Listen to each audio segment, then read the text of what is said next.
Welcome back, everybody, to the Unheld Conversation Down the Rabbit Hole. This is Joey Costa. I'm with my partner in crime, Art Ditzel, and we're looking forward to having a really great conversation with our guest, Jim Shiloh, a little bit more about him later. Yeah, this is going to be an interesting and fun one today. It's a topic that's going to be sensitive to some people. It affects all of our lives. So I think it's great. And on that note, if you're listening and there's a guest or a topic that you'd like us to cover, please let us know. We're always looking for good ideas and good people to talk with. So today's show is going to be a tough subject for many. We're going to talk about guns with Jim Shiloh, who is a former military and law enforcement expert. 34 years, right, Jim? 34, yep. Yeah, so stick around and we'll be right back.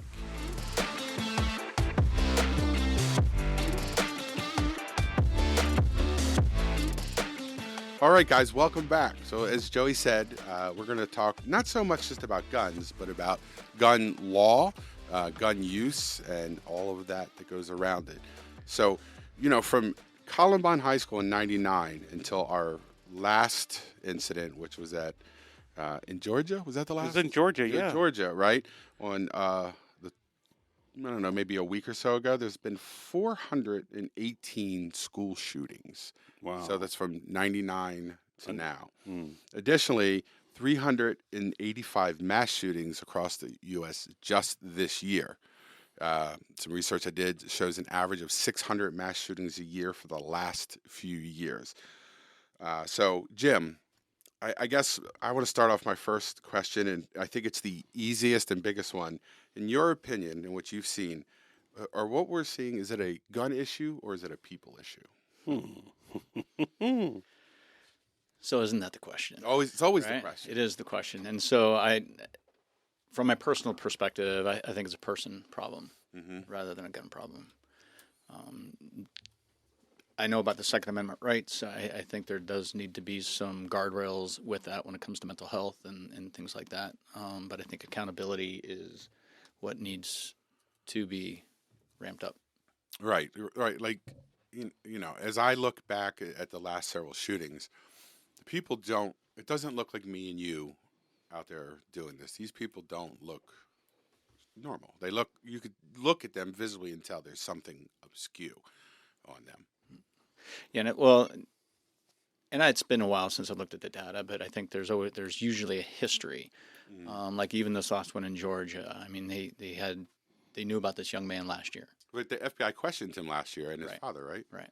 Yeah. And so, with his parents being held accountable, I personally don't necessarily disagree with that. What do you think, Joey? Yeah, I mean, that's a tough one. I don't think I know enough about that shooting last week. They've arrested the father. The mom is making some statements, regretful type statements.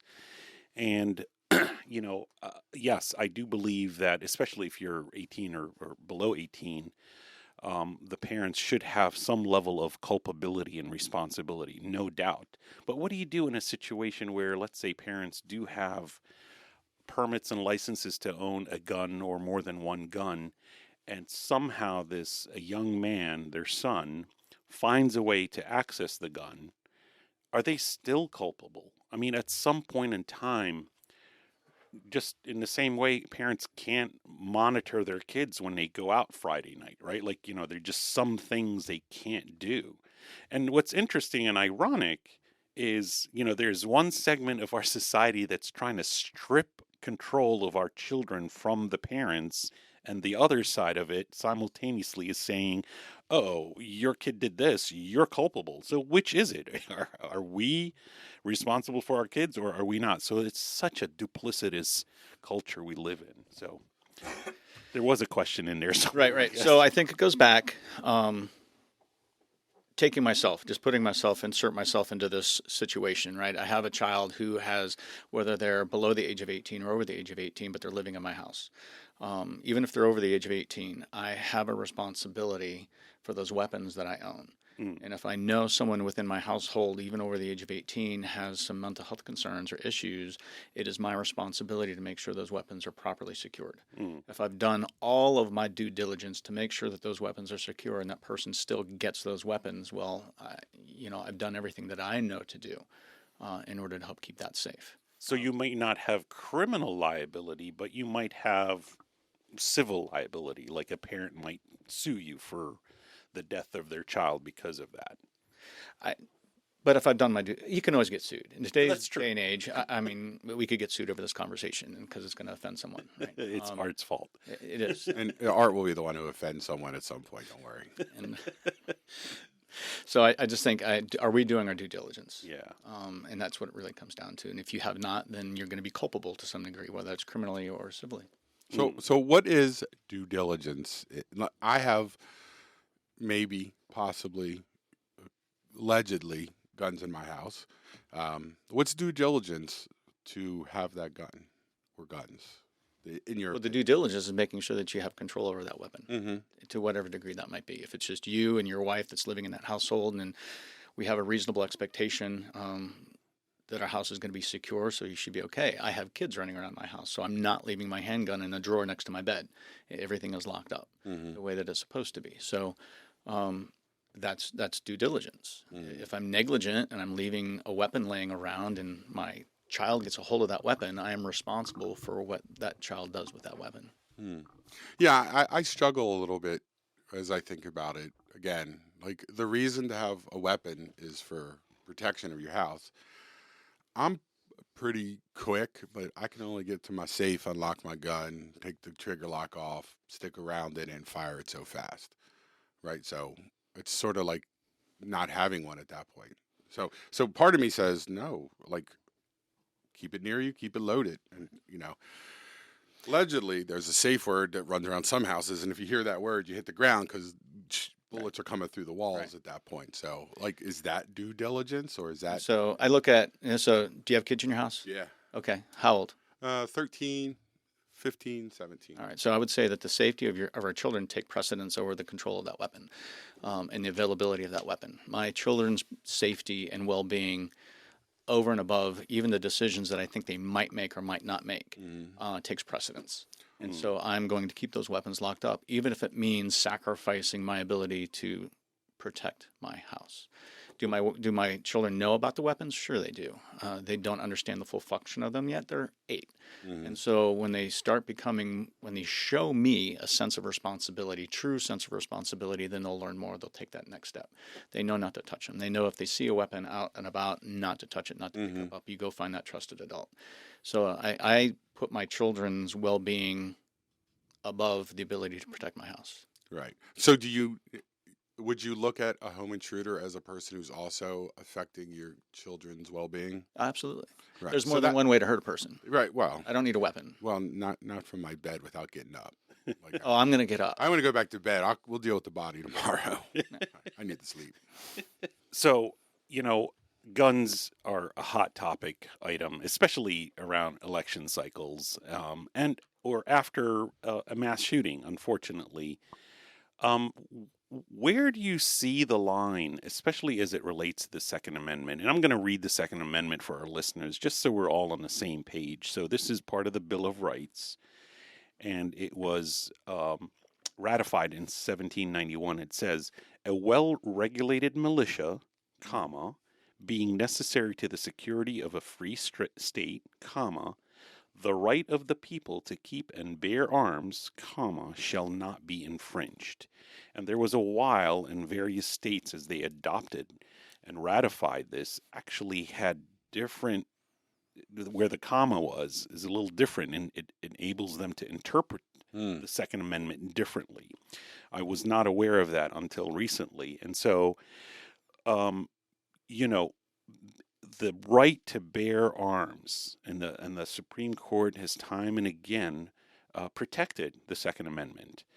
To what degree? You mentioned people with mental health. What about their rights? What about the rights of a felon who has committed a crime, paid his due to society, is no longer under probation? why would he be prevented? I know that some states have I know Maryland especially is very strict with those laws, yet there has been state Supreme Courts that have supported the right of even a felon to own a gun. What are your thoughts about that?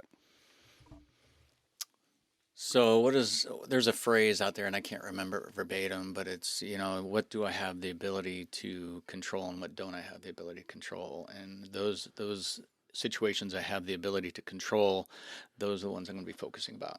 Mm, So having served in the military, having served in law enforcement, supporting the Second Amendment and everything at this juncture and stage of my life, I go back to Scripture and it says, I'm going to give to Caesar what is Caesar's. mm, And that goes from the Constitution to the Bill of Rights to everything else. mm. And I'm going to take care of my family to the best of my ability, regardless of anything else that might be said or might be out there. I can't worry about that. Mm. I can't. I have no control over it. But do you think, like, if you were in If the state legislator, If there is someone who has shown because of their repetitious behavior or the decisions that they've made, I think that can impact their ability to carry a weapon okay, so because they've shown the inability to make sound decisions. right, I mean, Art and I talk about freedom of speech, Right. and I'm one that believes freedom of speech should be free, but there There's a, comes a there's a responsibility, responsibility. right? You can't Absolutely. shout fire in a crowded theater, Right. right? That's the example. Whereas Art, and correct me if I'm wrong here, Art, you are an absolute freedom of speech sort of guy, right? So if you map that over to guns, either it is infringed or it's not. And so, that's been the debate. Like, is there a response? Like, yes, you can own a gun, but there are some limitations to that freedom, as is freedom of speech. Does that make sense? I think so. Art, what do you think about that? Well, I'm always going to be looser with what I'm not a fan of legislating morality with laws. I think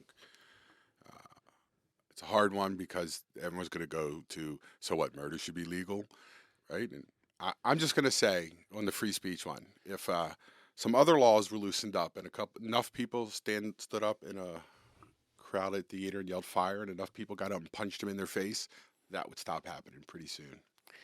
And So so you're saying similarly, if enough people try to break into my house and get shot and killed for doing so, others will refrain from trying to do that. So this is what I'm saying. I spend a lot of time in Baltimore City through work. I spend a lot of time on Park Heights and some places that we know we're not going to call where you would bring your family for a picnic on Tuesday.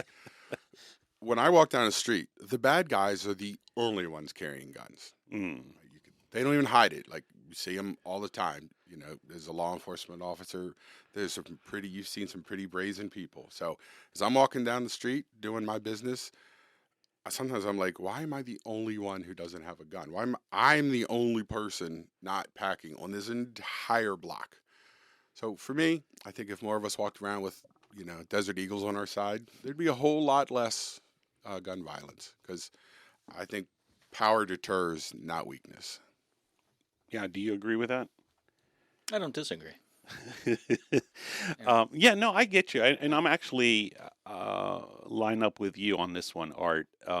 It's like a lot of things. The first couple of times it might hurt a little bit, Mm-hmm. but once a precedent is set and the culture and the society recognizes, it becomes a deterrent. Mm-hmm. When a criminal is considering breaking into my house, but says to himself or herself, that guy has a really good chance of owning a gun. I'm gonna not do that, right? Like, whereas more and more regulations are stripping people from gun ownership, and again, it's not the citizens, law-abiding citizens that are doing this. It's the criminals and the ghost guns and unlicensed guns, and just I believe there's, like you said, there's um, well, no, you quoted something else, but in terms of the number of guns out there in the streets, a low estimate based on the ATF and some other sources is around 500 million handguns, assault rifles, and so forth So what's that? 1.3 guns per per person person in the nowadays. country. Now they estimate 130 million of those are no longer in circulation, but it's still over one per person Mm-hmm. out there. There is no amount of regulation or legislation that's going to stop people from having a gun.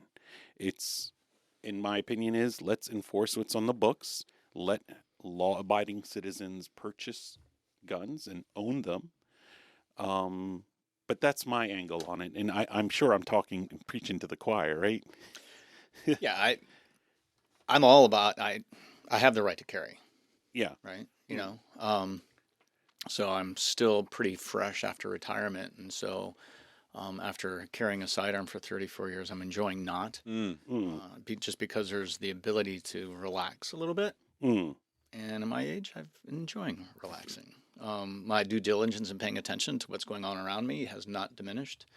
Like I said, there's more than one way to handle someone without a sidearm. Yeah, I'm sure you have And, some deadly moves.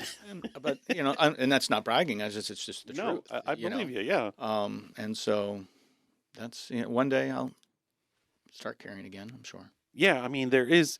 I noticed while looking into this, there's a Law Enforcement Officers Safety Act, which enables a current or a retired officer, law enforcement officer, to carry Yeah. a concealed gun. Right. I think that's pretty cool. I mean, the more, I think of like Israel. The way they handle public safety, it's not a joke. You might be able to commit a crime in Israel, but within 3.2 seconds, you're dead. Like, how many of those are going to happen before people stop doing that, right? Well, that's what we were just talking about. Like, you don't hear about Israeli aircraft being hijacked because on the rare occasion in the 80s they tied them to the front seat, slit their throat, let them bleed out during the flight. Like, that's a deterrent. I would think Right? so, And right? I'm not advocating we go back to the Wild West. And Right. we're having shootouts at the 7-Eleven parking lot. I'm not advocating that. I'm a fan of adults. I'm a fan of responsible gun ownership. I'm just not a fan of laws. Yeah. So what do you think about ghost guns? Do you think that should be permitted for people to have or manufacture? Why don't you tell everyone what a Purchase? ghost gun is who's listening, because not everyone might. A ghost gun is one without a serial number, and it's usually manufactured in the garage, lowers and uppers, and they buy different parts, and a person will own a legit gun, but it's not registered with the state. There's no license or training required, none of that. So it goes back to Art's comment on laws, right? Laws are meant to do Subjugate people. control. Control It comes down to people. control. Yeah. Are laws necessary? I think there's definitely some degree that laws are necessary. So is that one of them that needs to be out there? I'm not so sure. I haven't read that much, don't know that much about it, but it comes down to control. So if you have the Second Amendment right to bear arms, and that is an arm, but it isn't regulated by our government, and that makes it illegal. Yeah. Again, different states are approaching this differently. So one of the things I know about you, Jim, is that you train organizations into preparing and preventing mass casualties, as well as responding to either imminent or actual events that might take place, like the shooting down in high school down in Georgia. What are some of the sort of key takeaways that you like to, if I was attending one of your workshops, what might I walk away with as the top 3 to 5 takeaways for, preventing mass casualties? The first word, kind of situational awareness, paying attention to your surroundings. We get so distracted, whether it's by our phones or whatever it might be, but paying attention to what's going on around you. If something doesn't seem right, having that critical mindset. and living in a critical mindset. It can be exhausting sometimes, I'm but sure. I also want to say this, though, is that, and this is where I start filtering things through Scripture. And in the book of Timothy, it says, God does not give us a spirit of fear, but of power, of love, and a sound mind. And so we don't want to be walking around in a spirit of fear. That's debilitating. Fear can be healthy to a degree, but we can't have that fear that is debilitating. Right. God gives us power. So, so it's just functioning through that, having that critical mindset, looking at what's going on around us, and if it doesn't seem right, chances are it might not be right. If you're wrong and everything's right in the world, you're good. But if you are right and that person's not right, then you're also good because you've started to put a plan into place. And that plan looks like, avoid, deny, defend is the adage that, run, hide, fight. There's a number of different phrases out there. You could use whatever works for your own psyche, whatever that is, but avoid or run, get out of there. If you're not there, you're not going to be impacted by the active assailant. Run, hide. I'm not the biggest advocate of hiding. Deny goes along with that, but it's making yourself inaccessible to the person who's doing the attack. Whether that is, getting yourself into a room, barricading the door, doing whatever you need to in order to create that space between you and him when you can't leave the area. Or her. Or her, right? Thank you. And politically correct. All right. And it's fighting. And so taking that, we have that fight or flight response, right? And so tapping into that fight response. We can't go dark. We can't get so stressed out and so worried that we shut down. We freeze. We don't want to freeze and lock up. We need to get our psyche and our mindset so that we can prepare to fight, whatever that looks like. If I have a coffee mug, I'm going to use a coffee mug and I'm going to crack that person upside the head, him or her. These water bottles are great. This is a Yeti. This Joker's great. It has a great handle on it, and I could crack you upside this head and be done with it. But it's having that mindset to be prepared to do that. Right, right. So what do you do in the case along these lines where we've heard of events where law enforcement was already at the scene or quickly got to the scene, yet one or two law enforcement officers sort of got paralyzed with fear, and instead of going into the high school to neutralize the source of the threat, they back away, and in those critical few minutes before something actually does go down, more victims unfortunately have. What do you think is going on in the mind of an officer who for 25 years did an honorable job and did his job very, very well, but in the moment he has to think very quickly, right, on his toes, like seconds. nanoseconds. Yeah. What happens? So we're all human beings. We can train and train and train, but you're never really going to know or understand how you're going to respond until that situation is in your face. Ultimately, they were not in the right line of work. When the rubber hits the road and the threat is in your face, ultimately they were just not in the right line of work. Is there a way to actually scrub potential law enforcement candidates? Are there certain tests to ascertain? We went through extensive training. And we're using paint pellets, the guns that shoot the paint pellets, and it's cool. It's great stuff. I took a round, took the hair off the top of my head. But the reality of it is I stuck my head where it shouldn't have gone. And if it was a real bullet, I wouldn't be here. Wow. I mean, and that's the reality of it. And so, and that pain compliance teaches me not to do that again. Right. Lay low, shoot high. But it ultimately, people go through different seasons of life. When I retired in January 2020. And the reason I retired was that I'd been off the road for almost 10 years. And word on the street was that in that coming summer in 2020, I'd have to go back to patrol.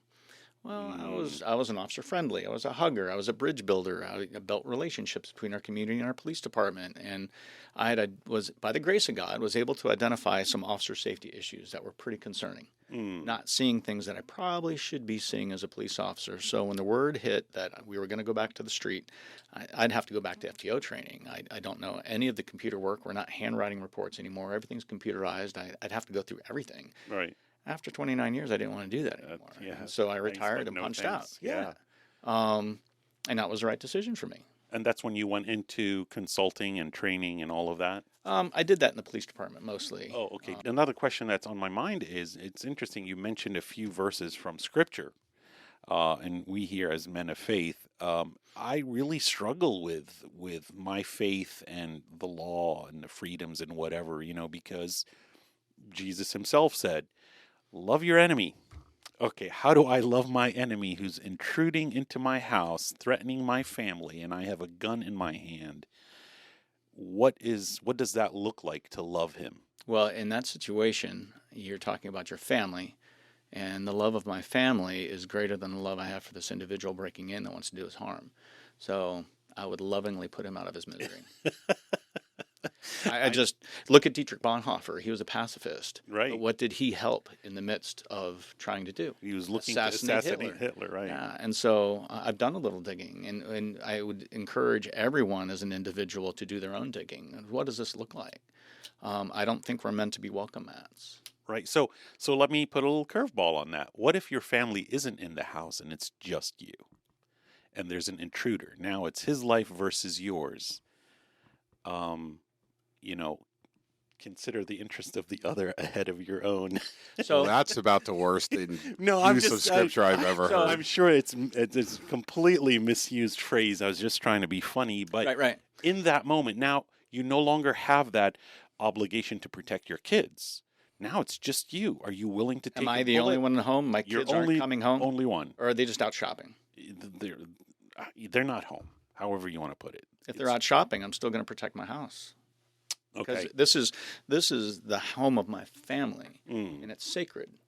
And for someone to break in and step over that boundary, sorry for your luck. Yeah. Wrong decision. Right. If you knock on my door and you ask for something, let's have a conversation. I'm here to help you. Yeah. But if you're going to break in and try and steal something from me, and it's my family's house, and my kids have an expectation of safety and security in that home, I'm not letting anybody take that away. Would you shoot to kill in that hypothetical scenario, or you would You shoot to eliminate the threat. whatever that means in the Yeah. moment? I got you. Because like shooting, you don't. What are the odds that you're going to hit a leg or an arm, or I'm not a sharpshooter, right? And so Right. you aim center mass. Right. And the terminology, and I agree with it, is you shoot to stop the threat. And Right. so if I shoot you and you're not dead, but the threat is done, I'll render aid. Fire department, police department comes and Go from there. Right. I mean, with a handgun, it's it's very hard if you're going to aim at the foot or the leg. Yeah. You're not going to not happen. So yeah, Adrenaline's going. You're sure. all other stuff going on. Well, So as you mentioned, you were the friendly officer. Yes. So tell us a little bit about what this bridge building, this relationship looked like practically. Sure. So a couple of different things, like I ran the Citizens Police Academy, and it's inviting citizens of our county into the police department to show how we're trained, why we're trained, and to put them in certain scenarios and situations so they kind of understand what we as law enforcement officers go through.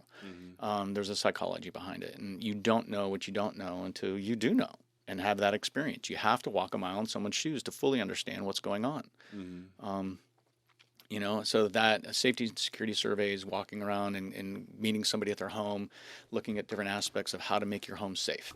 What does that look like? How can you do it? From simple, real inexpensive things to how much money do you got? I love spending other people's money. That's fun. As well as, doing commercial surveys and how to target harden it's called target hardening. And so you want to target harden your home or target harden your business. And the ultimate thing really is that you want somebody to look at your space and say, yeah, there's no way I'm getting in there. And they go to your neighbors. So what are a few target hardening things that people could do? Just real easy stuff you have maybe laying around your garage without going out and buying stuff. Fantastic. And so if you ever look at the door jambs of your house, those little screws that they give you, they're about a 1/4 inch long, and all they do is they hold on that metal plate, the latch plate for your door. Take those screws out, get a long 3-inch screw, and take a drill and screw it into the studs around the door. And by doing that, what you're doing really is you're tapping in that structure into the studs, and it makes it harder to kick in. Rather than, I think, just the frame. Oh, yeah, Right, because yeah. it's just in that, Like they got a little furring strip half in inch there or that something, rips out. I mean, it's not hard to break in. There's just different, so that's the first thing. It's quick, it's simple. If you have glass that's bordering your doors, you might not want to go 3 inches. There's other things that you can do and purchase in order to help secure your door a little bit better. I wouldn't use screws, but lighting, getting your bushes away from the foundation of your house because it's a hiding space, especially if you have windows that are really low. Did I say lighting? Yeah, you You did. mentioned it, but Yeah. Well, lighting is lighting, in. whether it's motion sensor, anything like that. Very inexpensive. Yeah. Absolutely. When I looked at someone's home, I always looked at it from a criminal standpoint. Like, where would I break into this house? And it's that where you're not going to hear me, where you're not going to see me. Sure, And sure. so whether it's a stairwell in the back that's leading to the basement, and so that you might want to pay attention to that space and target harden that space more specifically. By either replacing the door, locking in the door, whatever it can be. So external from the house, as people are making their way through just life, what are some situations that you would say? You talked about this being aware of your surroundings. Now, we're all aware of our surroundings to different levels at different times. If I'm in my backyard, I'm aware of my surroundings, but I'm much more laid back. Where are the places that we should be on alert to that? And I don't, and again, I'm not talking fear and panic, like you Right. said. I mean, just like, Right. where are the places where I should say to myself, this is not your house. You need to turn up your alert knob to 2. It's pretty situational. I mean, but from a law enforcement standpoint, there's different color warnings, and I'm blanking on the different ones. But if you're like, it's white at home, right? And so as soon as we put on that uniform, we start going into yellow. When we get into that car, you're going to step out, and it's just really there's not a hyper vigilance, but a vigilance of paying attention. So if you're leaving your property, you should take it up a notch. Like defensive driving, you're just not driving down the road willy-nilly, not paying attention to anybody. You're paying attention to the other cars, right? Right. Looking for the other knuckleheads because you're not a knucklehead driver. Everybody else is. And so, and that's the same when we go shopping. If you go to Home Depot or if you go to The mall. grocery store, who goes to the mall anymore? Yeah, I know. You know? But no, you're absolutely right. I think that in the examples you gave, wherever there are lots of people, like whether it's a football game, the mall, the theater, whatever, for me anyway, that meter goes up a bit. I'm a little bit more, again, not in a paralysis state, but just being mindful of, and it happens subconsciously. I'm not actually actively thinking about it. I know where the exit is. I'm not going to be sitting in the front row. Those things have just become part of my habit. So is that kind of what you're talking about? Absolutely. When you're driving, part of defensive driving is leaving yourself an exit for your vehicle, right? So you don't want to be driving right up on the backside of the person in front of you. Leaves out. The same when you're in like you mentioned it, where are your exits? How can you get out of this building if you need to get out of this building? Might not be an active assailant. It could be a fire. It could be some sort of other disaster that's happening. And you just need to get out. Right. What do you think about how the Trump attempted assassination? What do you think were the failures before, during, and after? Have you put any thought into that? And of course, as it turns out, the assailant was 20, 21? I forget. I think 21 was fairly young. Front lobe hasn't fully developed yet. There's all kinds of conspiracy theories about, foreign interference or, who knows. But from a technical gun safety standpoint, where do you think some lessons learned, at least as far as we know so far, where were the failures, opportunities? Have any thoughts about that? Foregoing gun safety and accessibility, our government agencies failed. Doesn't take a brain surgeon to know that a roof is a vantage point to shoot. That doesn't, and that's supposed to be their specialty. So they failed. Right. Yeah, right across the board, and it's just not. There's layers, and I'm speaking somewhat ignorantly because I don't know all the details, right? But even if they came, if I was, and I've been working details where presidents have gone through our jurisdiction, right? And so it's called team, right? There's no I in team. And so, okay, yeah, we're working with the Secret Service, we're working with the FBI, we have the local jurisdiction that is there also. We all have a responsibility to give input, whether we're asked or not, especially if there's a safety violation somewhere, if there's something like that roof. Hey, you might want to consider, and then I've done my due diligence. If they don't listen to me because I'm just an officer, Right. Shame on you. Yeah, I mean, if I was playing a video game and I was the assailant in that situation in the video game, that would be the first place I'd go, Yeah. is the rooftop. I mean, it couldn't have been any more obvious. And then, of course, the speculation or conspiracies is government involved somehow and we don't know. But at the end of the day, you think that was a missed opportunity? It was a failure. It wasn't a missed Failure. opportunity. It was a failure. Do you think people should get fired for it? I think someone already got the director resigned, right? I think the director resigned, and then the acting director is holding the same, position that they haven't failed, or they failed, but no one is culpable. So how do you know when the government's lying? Their mouths Because are their moving. mouths are moving. Yeah, So- exactly. So there's only so much you can take from that. Right, right.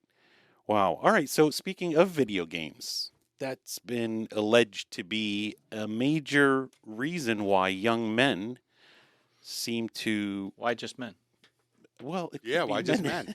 men and women Sexist over there. become violent, and this value of life concept has diminished in our society, in our culture. Like they think it's a person that died. I mean, they don't really play out the fact that this is a valuable human being, that I could be that victim myself. This is not a joke. What do you think about video games, and should that be regulated?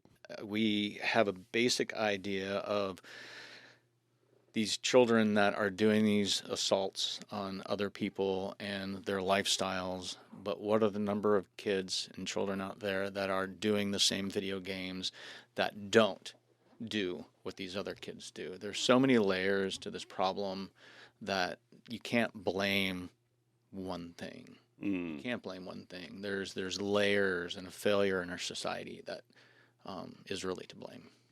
So when you say mental health, outside of that young man or woman's mental health, do you find blame on society, parenting, a lack of morality, the fact that everything and anything is fighting against some values, or even ethics and religion and faith, and all of that? To me, I feel like it's all tied together. But I'm just curious what, and Art, chime in as well. What are your thoughts, guys?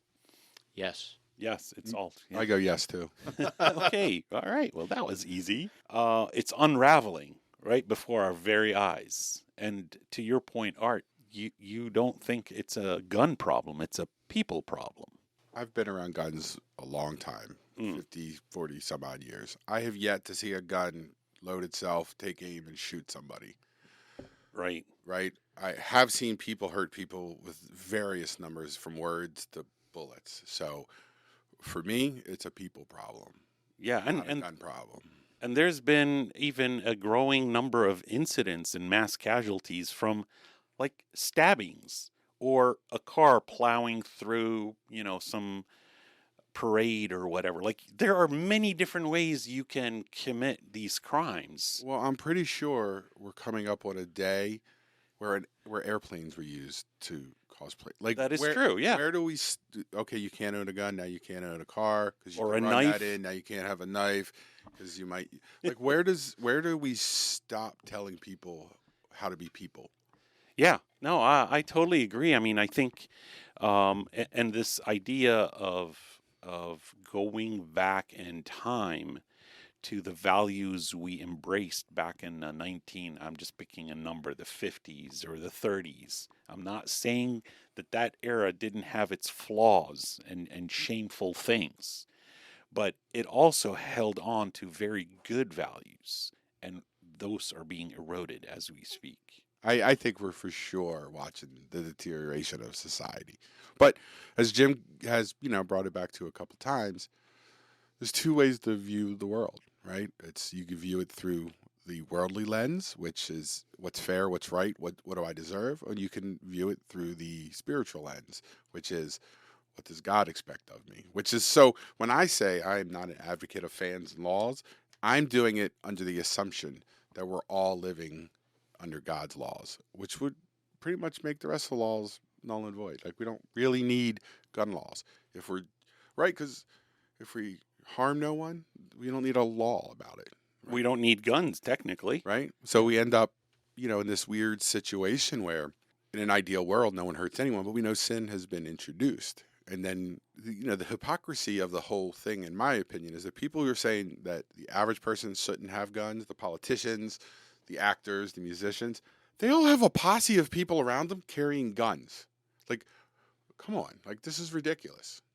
Yeah, no, I mean, it gives them a false sense of security, at least, the average Joe feels like, oh, these gun laws are going to protect me, when in reality, as we discussed before, all these criminals have the guns already. They know how to manufacture them. We got, we got 3D printers that they can use at home to make a gun.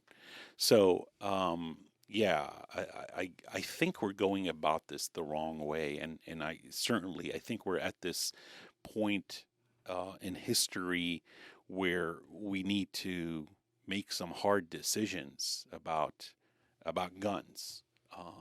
And I think the upcoming election is certainly going to take that in different trajectories. Right, because what do we have? We have Trump, who supports The NRA, right? We have Kamala, who I would assume does not, unless it's her bodyguards. right? Or And AOC and then, her bodyguards. right, so then here's the trip, right? We got Kennedy supporting Trump, but Kennedy is not a supporter of the Second Amendment. So that's an interesting. Right. I mean, after Pelosi's husband was attacked, she was talking about, protecting her family and all of this stuff. And it's like all these contradictions. It's rather remarkable. Yeah, well, life changes when it hits home for all of us. If you think about what you believe and then it happens to you, I think it does change. I mean, just being fair to her, and I'm not she's never getting my vote, but in all fairness, if your house gets attacked, I'd imagine it changes your perspective a little bit. Right. Is Maryland concealed carry? It's pretty regulated. You got to jump through some hoops. Oh, so it's a straightforward thing. Would you like to see it more so, given your background and your knowledge? Part of me says yes, another part has caution. Just Yeah. because I know. Yeah. Right, the inherent danger of putting a gun in everyone's hand is half the people are idiots, and you're arming morons, and that has the potential to make a bad choice. Yeah, it's interesting when you hear about a news story where someone walks into a bank, for example, with a gun, robbery, and the guy standing behind him is a concealed carry and just takes him out. It's like, I love those stories because, we need more of them, and they probably happen far more than they're reported. The ones that make the headlines, of course, are the negative stories, not so much the heroic stories where people jumped in to a very dangerous situation to take out the assailant. And I don't think either of the stories are necessarily good, however you look at it, right? Like, Yeah, no matter how no. you cut it, somebody's not breathing at the end of that story, and whether we agree with their methods in life or not, like it is still somebody's life. So, And someone took that life. And someone And took that, that. they didn't wake up in the morning thinking that I'm going to take someone's life today. Right. Right. So the impact and the people that witness this. Yeah. Right? I mean, so there's ripple effects to societal violence. It just, yeah, and just think about the guy standing in line in the bank, and the guy in front of him does, and he pulls out his gun and he does handle the situation, and he's 40 and he lives to 90. That for the next 50 years, every morning that person has to wake up knowing that they took someone's life. Right. Right, and even in a noble or a justified way, I don't think that's something humans should carry with them. It's too heavy. It weights your soul. Our spirits aren't meant, I don't believe, to carry that kind of weight without really causing trouble down the road, like Jim was kind of saying. So back to Dietrich Bonhoeffer. You had mentioned him earlier. So what were some of the things? He's an interesting character, right? Because it almost appears like he's a Jekyll and Hyde, but he's not in any way. And if you look at his preaching and his theology, it sort of matches his actions. Yet, as a pacifist, it was just a strange combination of. It's like there's 3 Dietrich Bonhoeffers when I study him. Like, what was was your overall arch of who he was? And I know we don't know him. We're reading books and all that kind of stuff, but Right. Oh, I think he was a good guy, Good guy. beyond a shadow of a doubt. I think he lived his life out seeking whatever the Lord had for him in the moment, even if it went against what he thought inside, being a pacifist, like trying to take out Hitler. I mean, he did what he thought the Lord wanted him to do and walked it out. From the time he spent in prison and everything that he did preaching in prison and things like that, to have that kind of spirit and tenacity to do that is phenomenal. It's like Paul. Yeah, I mean, and he's a man who's a pacifist, but always operated out of a strength position. Yeah. And I always, that he's meek, right? The ability, but the resistance to do something. I think Meek and Dietrich Bonhoeffer are a good combination because, just Meek does not mean weak. yeah, exactly. He spent his time doing what God said, and he didn't worry about how history was going to judge him. And I think if more of us did what's right and not worried about how we're going to be judged either now or in the future, I think we have a better world than we have right now.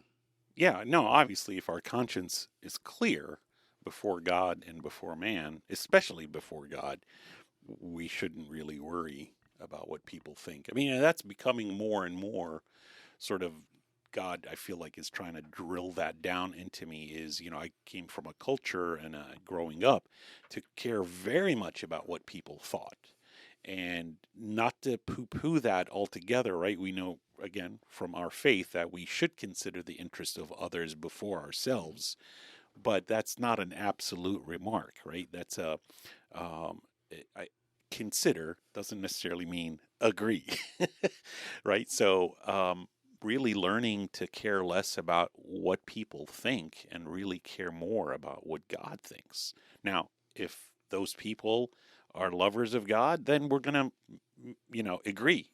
And if they're not, we're not going to agree, and I shouldn't care. Thank you for your service, by the way, to our nation.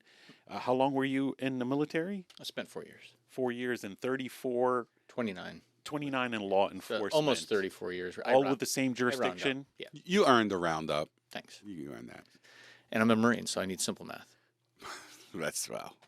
I wasn't going to say it because you may still be packing, and I'm not today. So, All right. Thanks so much, Jim, for joining us today. Pleasure. I think we learned a few things. And again, just to kind of get inside your head, someone who's been around guns quite a bit. And You might need therapy now.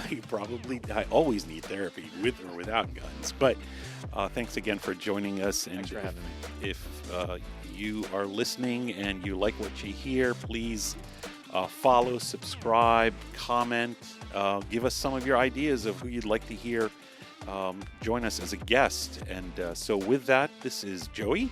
I'm Art. I'm Jim. And thank you guys for joining us. See you later.